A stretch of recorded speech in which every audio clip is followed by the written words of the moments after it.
Many Americans worry about running out of money in retirement, and it's not a net worth thing, it's just a human thing.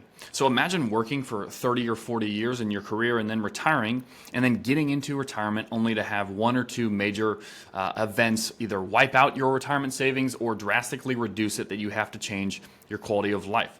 So while today's video is not going to be a scare you straight type video, in today's projection, I want to show the 6 most common pitfalls that I see in folks' retirement. Now, whether it's your spending power cut in half or a major medical bill that cuts your retirement savings, I'm going to go over all of them. And then after each of these 6, I'm just going to give you one consideration to make. So I just want to show you 2 fictional clients that I'm going to talk about today, Tim and Tina, who are 59 years old. I'll walk through their personal details here in a moment. But fair disclosure, this is just a projection.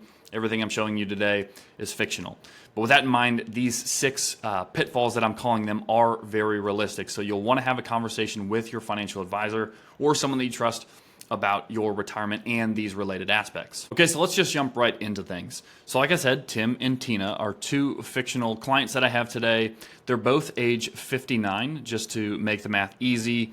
Tim is making $250,000 and Tina is already retired. She's been taking care of the house. Now I'm going to show you a breakdown of Tim and Tina's assets, and then we'll move on to Social Security.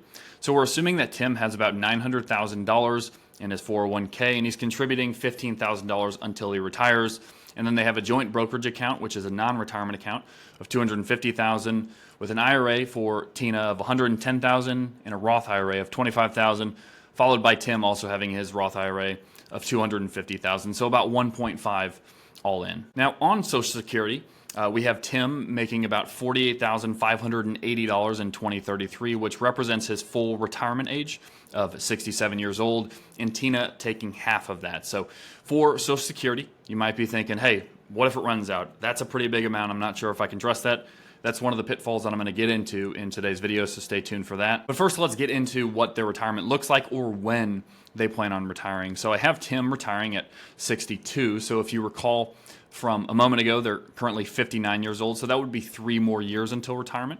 So a healthy time to plan. They need their money to last for about 33 years if that's the case. So this is a very long time. Now I have Tim living until age 90 and Tina to 94. And that is what we're planning on having for this case. They're not planning on moving to another state during retirement.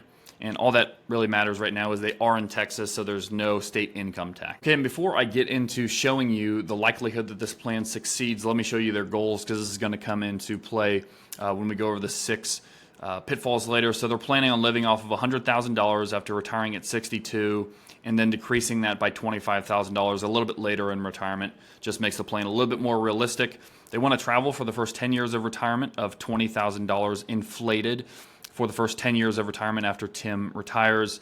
They want to pay for a wedding in 2033 for their daughter of $50,000, and then further in the future for 2 grandkids, they want to give them $10,000 a year per year for 8 years starting in 2050. All in all, this is a very successful plan.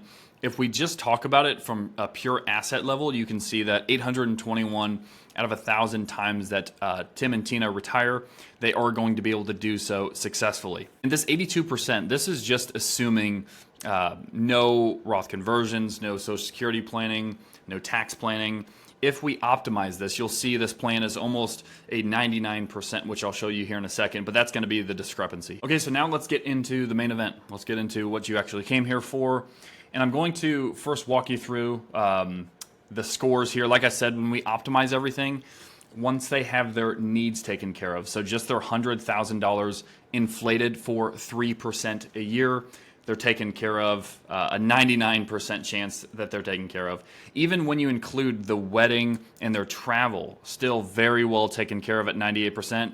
And then finally, when we include all of those things plus the kids' college, again, 97%. So pretty killer plan right now. But let's introduce some of the pitfalls that I was describing earlier. So the Great Recession loss, there's no way I'm going to keep this under 10 minutes. I promise I'll make it as efficient as possible. Great Recession loss. Essentially what we're talking about here is in 2007 and 2009, you remember that there was significant downfall in a lot of retirees' portfolios. Now this was substantial for those who had just retired. Because just for instance, if I plan on retiring with $1 million, I retire and then like that, it goes down to 800,000. You can see how that has lasting results in the life of my plan, not just in the year that I retire. Because when we start withdrawing from our portfolio, everything changes. So that is what a great recession loss is. Inflation is just simply the loss of your money, the loss of your purchasing power over time. The best way I've heard inflation described is too many dollars chasing too few goods. So I have for this plan, like I mentioned, about 3%, but we'll see what happens when I increase that. And then Social Security cuts. A lot of you out there don't believe that Social Security is going to be around by the time that you take part in the program. I will say for the most part, that's probably a little overestimated.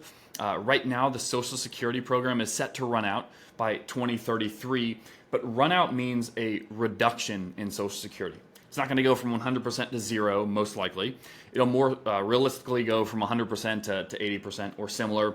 Like I said, I'll show you that. Low returns is just getting overconfident, assuming that you're going to make more than you actually are in retirement based off of your average annual returns from your portfolio. And then longevity risk. Are you going to die early? Which, of course, if you die early in a plan, that's only going to make the odds go up. But most of the time, people are fearful of living too long, and that's called longevity risk. And then finally, we'll get into healthcare and long-term care events. This is, again, one of the biggest fears that I see from clients is that one of them is going to have a long-term care event, and it's going to withdraw much more per year than they had anticipated. So with that long intro, let's start just by going over one at a time. So let's say that we retire, and as you can see here, this scale is going to go up to 50% because that is about what happened in 2007 to 2009. So you can see that that's pretty substantial. But let's say we did about half of that. Let's say it was a really bad year, but not quite a great recession. Well, you can see that's not really going to make much impact on their life expenses of just making sure that they have their mortgage covered and their food and their gas and everything covered. But now you start to get a little concerned about travel, about being able to pay for a wedding, and of course, college. Okay, and one of the simplest ways to protect against a great recession loss, there's no way to predict the market. If you try to predict the market, generally speaking, you're going to be wrong. Okay, I'm going to be wrong. You're going to be wrong. We're all going to look like fools. But one of the most common ways to do this is to use a bucket strategy. Okay, you have a short-term bucket, a medium-term bucket, and a long-term bucket. And your short-term bucket, as it sounds, is much more designed for your expenses for the year or for the next 2 years in retirement. And generally, we want to keep this in cash or money market.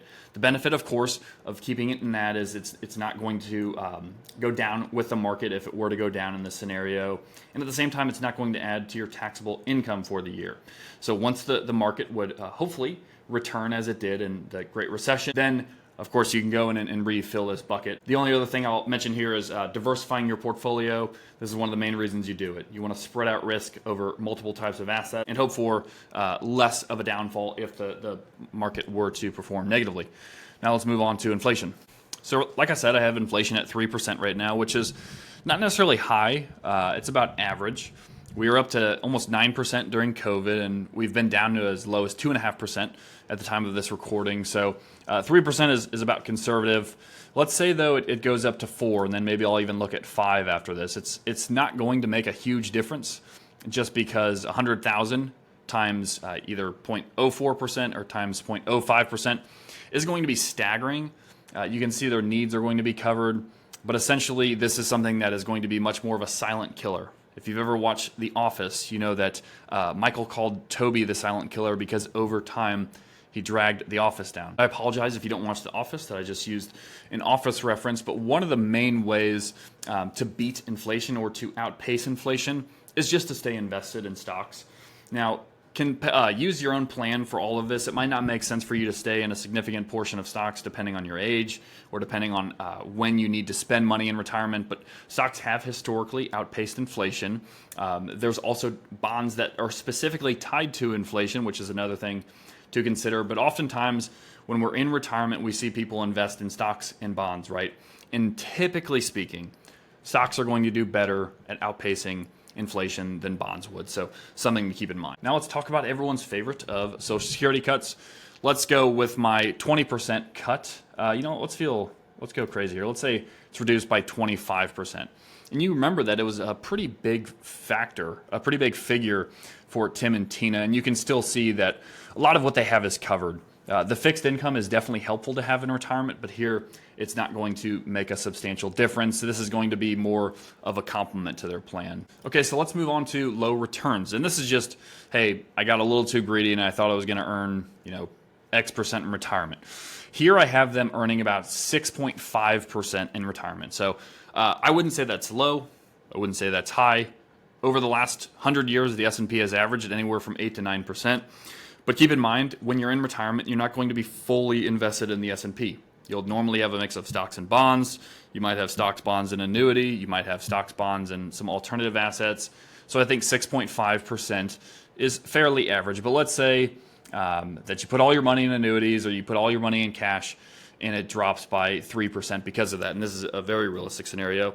You can see that doesn't do much to the living expenses, but it pretty much renders some of the needs, wants, and wishes about a 50-50 chance. So I don't want to kind of lag on low returns too long, but just make sure you're being realistic, both high and low. You don't want to plan too low because you're not going to spend any money in retirement because you're going to be fearful that your portfolio is not going to return enough for you to keep up with inflation. But of course here, if you are planning on it being too high, you're going to be drastically disappointed once reality hits. So now let's move on to die early, live long. And like I said, we already know that if we die early, the plan's going to look better, so I'm not going to waste time with that. And even 90 and 94, I mean, this one's probably going to be the least impactful for you in this. But essentially what we're saying here is that if Tim and Tina live long, that's just going to have a dent on their plan. And they're already living really long, so this one's not going to be as important. But longevity risk is something that concerns folks a lot of time.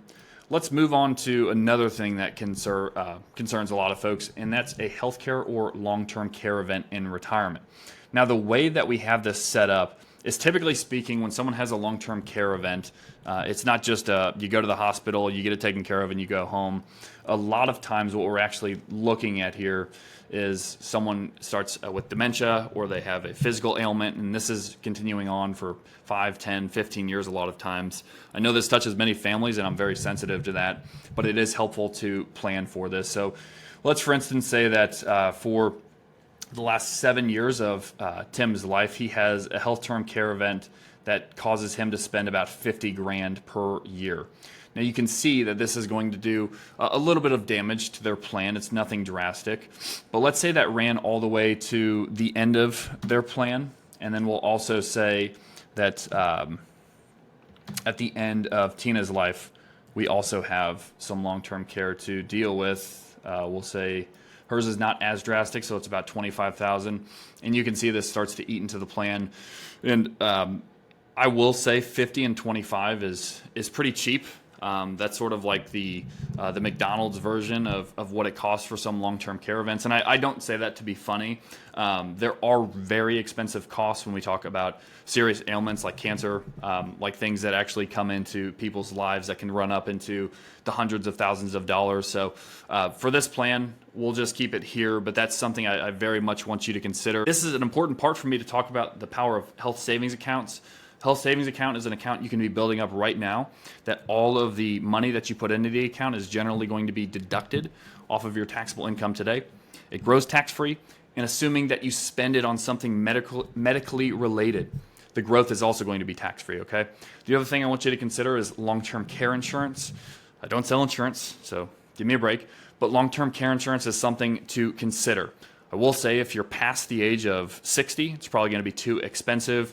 And if you're before the age of 50, you're probably going to be paying for it longer than you otherwise would like to. So it is very expensive. Have that conversation with your financial advisor. But other than that, I would definitely factor in some sort of healthcare into your projections. Okay, guys, and I know I'm talking a lot in this one, so thank you so much for bearing with me. Let's go over one realistic scenario here.